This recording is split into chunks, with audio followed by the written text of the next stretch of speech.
This is a review of my Cannondale CAAD12.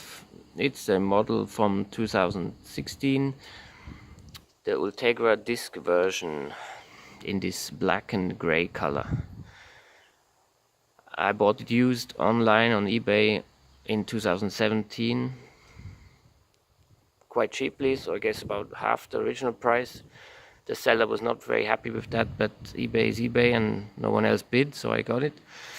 And I bought it because of the good reviews I read about it that said it's a very good race bike and you actually don't need a carbon bike because there's such good aluminium bikes around like this one. It has a race geometry unlike other aluminium bikes which tend to be the lower end, more comfort, Gran Fondo geometries. This is a proper race geometry, means low end, low front end. And so short chain stays and so on. So I decided that's what I need, and without trying it I bought one. As you can see, I changed a couple of things from the original configuration. I changed the wheels, that I did very early on. After around 500 kilometers I changed from the stock Axioms, Mavic Axioms, and I think it was Wild Lugano tires, to these wheels which I built myself. So I got some DT Swiss hubs and these Stans tubeless rims. There's a different DT Swiss hub at the back with the same rims, and I actually don't like this rear hub. It's not the 240 or 350 style rim hub, but that's a different story. It's a lower quality and I really don't like it. I changed the cranks, and the only reason I changed the cranks was because I have knee problems and need shorter cranks, or decided to have shorter cranks, and I love the original crank. It's a beautiful piece of art, nearly, with the OP spider ring. I really like that. But basically I think they make short cranks. I'm not sure if they end at 170. Anyway, they're quite expensive and I'm on a tight budget, so I was looking around for used short cranks which are quite rare.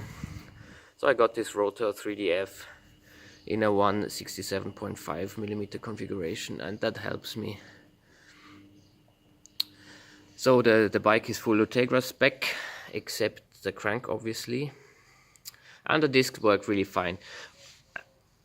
They work flawlessly. Do you need discs?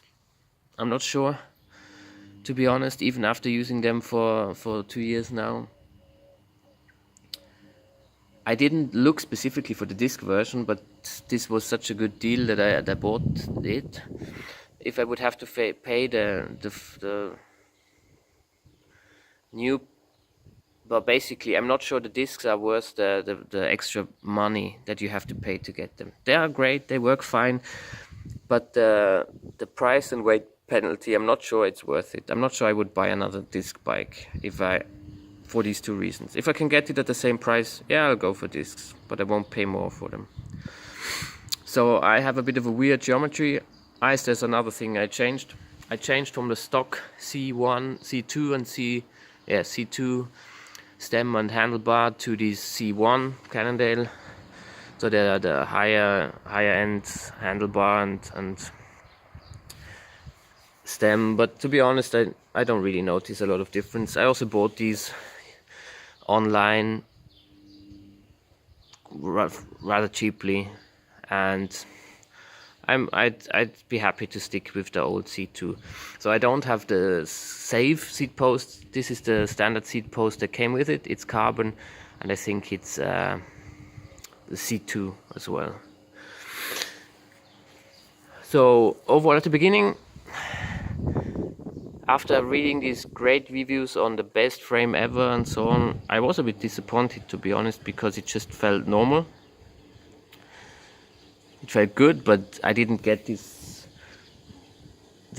wow effect out of it. But I still like it. It's a good bike. and I have a weird body geometry. No, I have I have long, very long legs and a short upper body. That's why I run a quite small frame, a 54, as you can see, with a super long seat post and only a 110 stem. So I have the saddle quite far forward. Distance from center of bottom bracket to top of the saddle is 86 centimeters, which is very long. But that geometry suits me. I might get away with riding a 56 frame, but that's what it is. So overall, I can definitely recommend this bike. I raced it a lot in crits and road races on a sort of elite level. I'm always the only guy with an aluminium bike, and I don't think it ever held me back in these races. So that's my short review of the Cannondale CAAD12 aluminium race bike.